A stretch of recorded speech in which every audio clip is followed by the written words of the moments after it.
Here we go. Welcome to the show. This conversation could literally, I say this every time, but when I say that intention, I really mean it that these conversations could literally be the conversations that could give you a nugget that is the thing that catalyzes your life into an area that you don't even see as possible right at the moment, right? And so this is why I want to keep having these. And I would encourage you to I'm going to be doing some things here in the very near future that will allow you to know like my month schedule of what I'm doing so that you can put it on your calendar of when you want to be here because it's you just get a whole different vibe when you're watching it live and you get the opportunity to ask questions while I'm here. And of course, you got questions, you can always ask them below and I'll be happy to answer them and then give other people the opportunity to expand on what it is that's there for you. Because one of the things that's amazing about this whole social media thing, right, is that it provides us an opportunity. So, like each and every one of you watching this right now is experiencing a different training, right? And you're perceiving it based on who you are, and our lives are a reflection of ourselves. And so, you asking questions, somebody might not even have thought of that. And so, the very thing of you asking the question provides an opportunity or breakthrough for somebody else that might not have had that awareness to see the question that you asked. So, asking questions is massively important not only for yourself, but what it does for the community and other people that watch this content. So, how self hatred can become your greatest opportunity is what this conversation is all about. Every single one of us, it doesn't matter what level, has the opportunity to move through this, whether wherever you're at in that journey. And I would like to say that um, where I'm at this point in my life, that saying no sound. I've had a couple different people say that, and when I posted it, it seems to be fine. So I don't know what's going on with that. So when so around self-hatred, when the reason that I want to really have this conversation is because there's components of us that we not understanding how things get created within our shadow with our inner world, that there are parts of us that we don't want to embrace. There's parts of us that literally we want to reject. And what happens with this is that this is an opportunity for you to look at what created this relationship with this part of you. Because as long as we have a part of us that we don't want to be a part of us, we are going to believe that somebody else will not be accepting to that part as well. And this gets to be this gets to be the opportunity for us. So asking the question, what part of you do you wish did not exist? Right. And getting real about this. See, the first thing that's going to come up is our ego is going to go, whoa, whoa, wait, we're not exposing anything here. And I'm not asking you to put this in the chat, although if you're courageous enough and brave enough and vulnerable enough, that would be awesome. Just because it empowers everybody else. See, our greatest asset is our ability to be vulnerable. And this is where we really get to experience our power. And in doing that, guess what that does? It sets the tone for other people to give permission, because as soon as somebody does it, everybody's like, well, man, they did it. I can do this as well, right? So looking at what part of you what part of you wish didn't exist? Like, what memory did you experience that you wish didn't exist? What decisions have you made that you wished you hadn't made? What what regrets do you have in your life? All these parts of you are parts that contribute to this thing called, we'll call it self-hatred, right? And really looking at, because like, how much do you give yourself grace when you have something turn out differently than what you had hoped it would turn out? Now, this is really, really important. So there's a movie that I seen a while back, and it was a great movie. It's one of those movies that just really impact you in a way, like you can viscerally experience what's going on in the movie, and it's like, oh my gosh. And so this was about a guy teaching a protege, a younger kid, how to run the 4 minute mile. And this kid had major attitude, and this guy used to stand outside of track practice and watch. And this guy was like a washed up old coach, and he was a drunk and just really in a place in his life where he was seeking to have purpose again. And he saw this kid that had incredible talent, but his attitude was just out of control, to the point of one day this guy's watching the track team practice and stuff like that, and the track coach kicked the kid off the team, right? And so this washed up coach went and looked this kid up and eventually convinced him to let him train him so that he could run the 4-minute mile. Of course, the kid had all kinds of attitudes, all kinds of things, but between the two of them, they ended up moving towards this intention that he wanted to run the 4-minute mile. And he runs this kid through a regiment that's just like, oh my gosh, it was painful watching.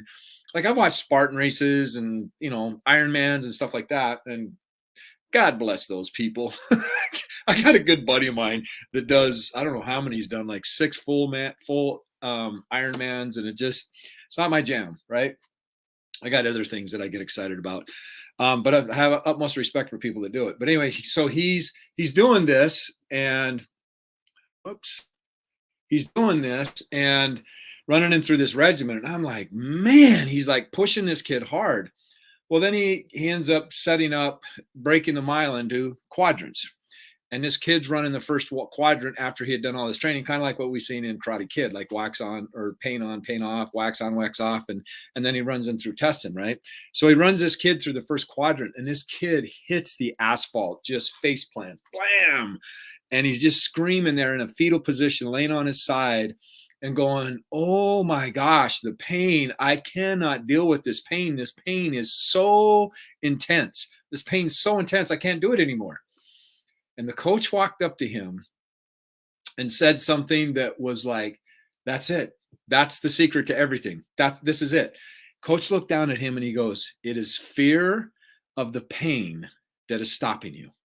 It's fear of the pain that is stopping you. And see, this is the magic. I mean, friends, what I'm giving you here is like major master level training here. And this isn't about me, but it's just letting you have the opportunity of really recognizing we don't value what's free, right? And I'm doing this so that I can start building relationships with people because there's some amazing projects and things like that I'm creating here in the very near future that I would like some people to be a part of. But see, this is what's important. You are the author of the pain. You are the author of the pain in your life. Now, we have had incidences in our lives where we were victimized, for sure, without a doubt. And I've had a long journey of going through that stuff. And it's our opportunity for us to have healing and moving through these wounds. But see, what we do is we end up doing the very thing to those wounds that created the victimization in the first place, right? We don't want that part of us. And see, the wound got initiated because there was something within inside of ourselves that got separated from our wholeness, right? Like humiliation is a great way for us to recognize, like, when were you humiliated, right? Like, I read my book. By the way, this is my book, okay? The Map to Your Fullest Potential. You can get it on Amazon right now for, I think it's $4.97. It's not going to be that price for very much longer. So if you want to get a copy of it, this is my life's work. And I would encourage you to go check it out. It's a good book. But anyway, the part of us that was victimized, like humiliated, whatever, abused, molested, beaten up, rejected, abandoned, whatever that is, we end up becoming the perpetrator by how we treat that part of us, right? We do almost the same thing to that wound is what caused the wound in the first place. But see, what happens is we see how our environment at that time deals with how that situation is, whether we share it or not. But then out of that, we end up going, well, this is how you're supposed to deal with it, because as a child, we don't have the cognitive ability to process things in a way that we do as an adult. And most adults don't really learn how to deal with their emotions or their trauma or their wounds or anything like that as an adult either. So here's this child with these wounds going, what do I do with these things, right? And not understanding that they have agency where they get to create the narrative around whatever experience they have. Because who is it that determines the value of every single experience that you have in your life? Who is it that gets to determine the value of every single experience you have in your life? You do, right? Like, you can walk outside and it can be pouring rain. Like, all right, awesome, man. We're going to go out and jump in the puddles and we're going to have some fun and everything's going to be clean and it's going to smell great and all that stuff.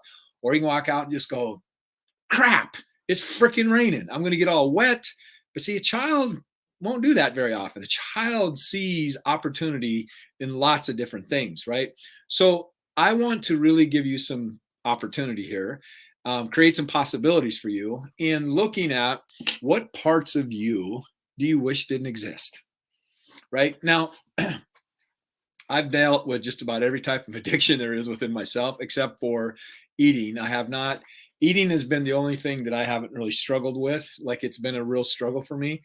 However, I went the other way and got into bodybuilding and martial arts and all these other things. Really got looked at my body in a way that it became an asset just because of all the um, stuff that happened to me as a child, like the molestation and stuff like that. I figured out, wow, cool, my body's an asset. And that created lots of things that I got to heal through, right? But I've dealt with drug addiction, alcoholism, porn addiction. I mean, I've dealt with lots of different types of addictions, and we are all addicted. And let me be very clear about that because we get addicted. But when we hear that word addiction, what we do is we go into our history and go, okay, cool. What does it mean to be an addict? And it's like, oh, I'm not an addict. We're all addicted. We all have addictions to thought patterns, to emotional to our emotions, to how we do strategies.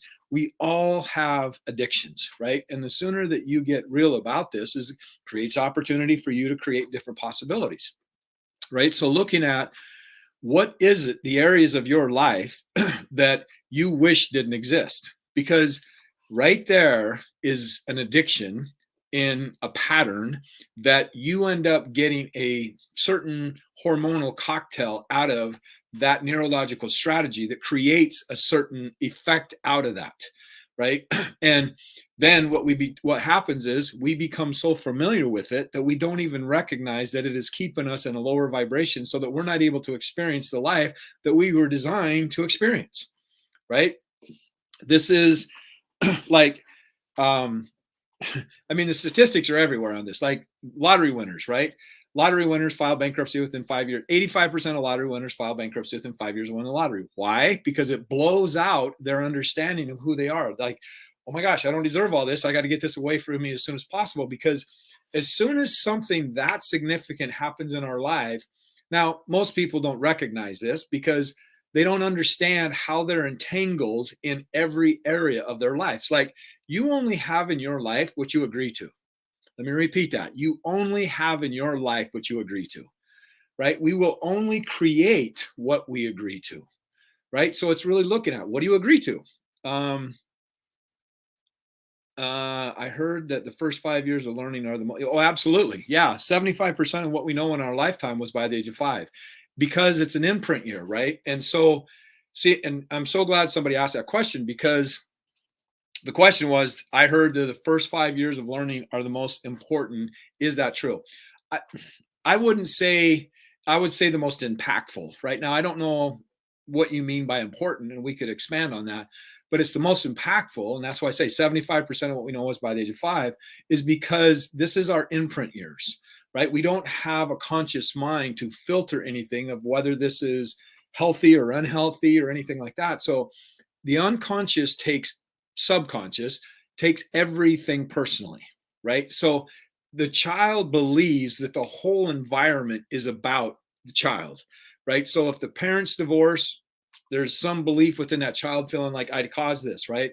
Or like for me, some of the things that I experienced as a child, like being molested, one of them was, and then this could open up a whole other conversation as well, but me looking at that and feeling that this is the only type of attention I get, like this is what a plus b equals c, right? Like we figure out like cause and effect, like a child gets put into his bedroom, right? And the parents are separating the child, teaching the child how to be on their own, put them in a separate bedroom, and then the child's freaking out like, oh my gosh, this is different, right? But then the child gets sick and all of a sudden the parents are showing up more, right? Well, the child associates going, okay, cool, sick equals love, right? And then they end up having a pattern throughout their whole lives of now again, this is totally subconscious and they're not even aware. This is shadow stuff that people aren't even aware of what they're doing, that they made the choice that being sick equals love for me. Like you have friends and people in your life that seem to get sick a lot more than other people because they're living out a program that they decided would give them what they wanted, right? And we're in a lot slower brain frequency. So at the age from 0 to 2, we're in the delta brain frequency. I'd encourage you to look this up. This is why meditation and journal is so important. And then from 2 to about 6, we're in the theta brain frequency. So it's looking at this and recognizing that we got to get past the critical faculty that's in our mind that keeps us from receiving new information and changing the narratives of what is actually happening. Or like I remember one of the decisions I made as a child, like I hated money. And because of the work that I've done and the journaling and the stuff that I teach and all the stuff I've exposed myself to, like I started out in this path as like an idiot, right? Like I was just like, give me more information, teach me something. Like I just knew the way that I was living my life was going to cause myself pain. And because it's causing me pain, it's going to cause other people pain. And that's what got me on this journey, because I just radically had to change a lot of what it is that I'm accessing. So I remember doing this money assessment, and I remember coming up with, first of all, is money was more important to me, which is pretty common thing that I deal with my clients. I mean, I work with many multimillionaires as clients, and they, this, I made the decision. I've worked with clients that made the decision that money's more important than me, because the child can see the parent working their butts off all the time. See, the child will take that internally, right? And this is where the self-hatred comes up. Like my dad loved money more than me, but they didn't understand that the dad had narratives believing that that's what he has to do in order to be a good father, right? And then I remember making the decision I hated money because I used to watch my parents argue and fight like crazy fighting. I thought money was the cause of that. And I remember after doing work and digging into this, that I made the choice of like, money is like creates absolute chaos and pain. So until we get in touch with these decisions that we have made as a child, we are going to run these patterns. So look at your lives and your patterns of like, what is it that you want to create and what seems to be getting in the way of what it is that you want to create. But see, the first thing that comes up is our ego goes, hey, wait a minute. Whoa, I'm not very good at this thing. In fact, I flat out suck at admitting that I might have made a decision that is not correct.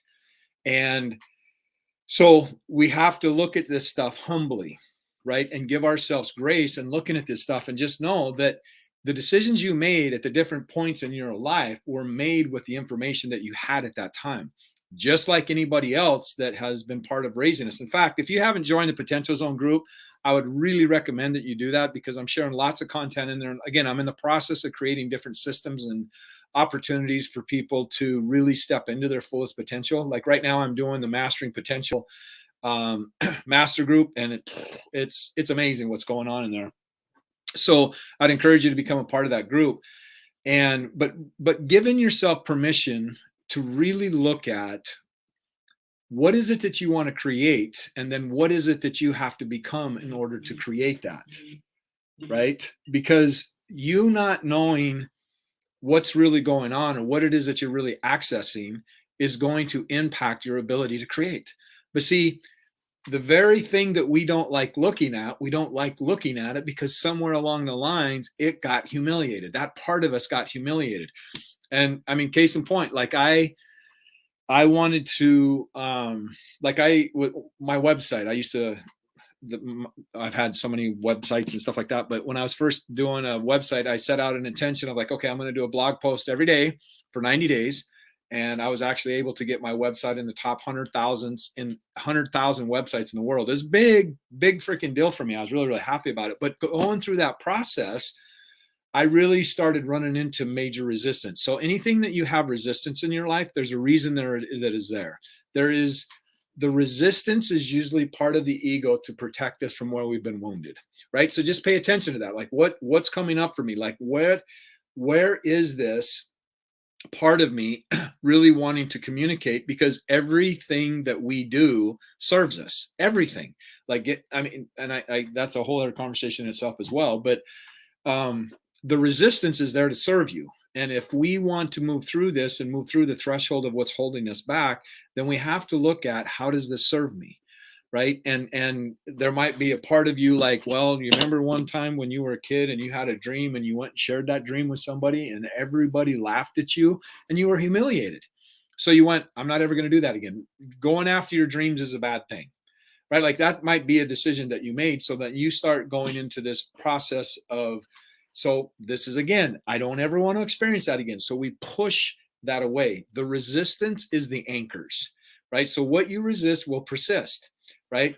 But also what determines how fast you accelerate through something is your resistance to it. So it's learning how to embrace every part of you and learn how to love the parts of you that you wish weren't there, because that's the thing that we're going to project onto other people. And if we are questioning anything, then we're not stepping into our truth, right? Like, how do you know what your truth is? How do you know when you're in your agency? How do you know that you can congruently seek and or speak and communicate and express in a way that's not going to be wobbled by how it's received with somebody else? How do you know that? Right? And this is why you want to look at these things, because it's your relationship with these different aspects of you that determine how you're going to receive information from other people, right? Like, I mean, that is so important. Like being offended, you being offended is one of your greatest assets, because you being offended is if there's something inside of you that is being triggered by somebody on the outside of you, right? Like, and so think of it this way. If I sat there and I said, you know what? Of course, I don't know, maybe I can't see all of you, but just think about this. If I sat there and went, you know what? I don't know if you know this, but you're kind of a interesting color of blue. Like you got this blue haze on your face, right? You would, or green, whatever, right? And you'd be like, this dude's off his rocker, right? Like I could sit here and do, well, I could probably eventually convince you in some ways, but that's beyond the subject of this conversation, is that it's not going to offend you because it's not in your internal world, right? But I said, that hairdo, I don't know, right? Or someone called me bald. Like I used to get super offended when somebody called me bald. Oh, nice haircut, dude. Like, oh man, you like, I mean, I've been shaving my head for over 30 years, right? Like I was doing it long before it was in vogue. In fact, I had people think I was skinheads, right? But the shame was because of my narrative of how I saw bald people. And then because I got a 12-inch scar down the back of my neck that has to do with, there's a reflection of when I almost took my sister in my own life, right? So I had to deal with the shame of what I experienced within that, right? So what areas of your life do you have shame in? What areas of your life are you humiliated? What areas of your life causes you anxiety, right? And the more that you are aware of these, then the more you have data so that you can come up with strategies so that you can move through these things, so that you're not, so that life doesn't own you, right? Like that's the most important thing. Create a life and design a life where you're not impacted by what everybody else thinks of you. And I just want to touch on this because this is one thing I am super passionate about. There's this narrative like, don't give a fuck what anybody thinks of you. Okay, I get that right now. And I'm saying that word very intentionally because one of the really high influential people that says it speaks exactly that way. And so for me, it's not about not caring what people think about you, because I care what people think about me, but it's not in a narcissistic way or a self-centered way. I care about what people think of me because it's a reflection of them, right? Like how they see me is a reflection of them. And so that gives me information on how they see life, right? And I get it. It's not me that they're come up with all these judgments. It's not me. It's about what they are projecting onto me, right? And I understand that. So I'm wanting to come at this from a different vantage point and empowering people to really see what's going on when somebody offends you so that you can master that and really step in. Because if you're saying, like, some of the people that say this, okay, cool, let's just take away all your followers and see how that impacts you, right? It's not congruent with what it is that they teach.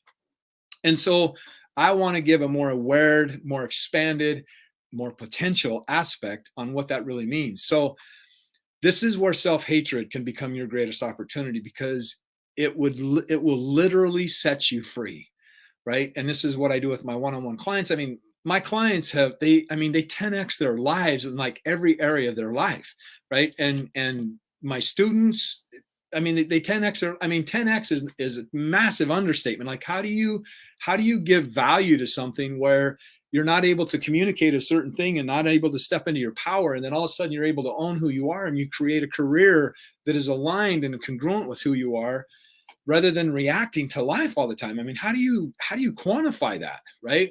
Or incredible relationships with your significant other, or being able to actually find out what your purpose really is in life and being aligned with that. Because anytime you're out of congruency with who you are, you're giving away your power, right? So that's where, again, looking at these parts of you that you hate, because it is in the parts that you hate that you will set up programs that will compromise who you truly are, right? And so you want to understand who you really are, what your value really is, and making the difference, because a life of fulfillment is making a difference in other people's lives, right? Like, that's been my journey, and taking all the pain and turning into purpose to impact people's lives, right? Like, your greatest challenges are somebody else's inspiration, right? So looking at these components of you, what part of you do you wish never happened?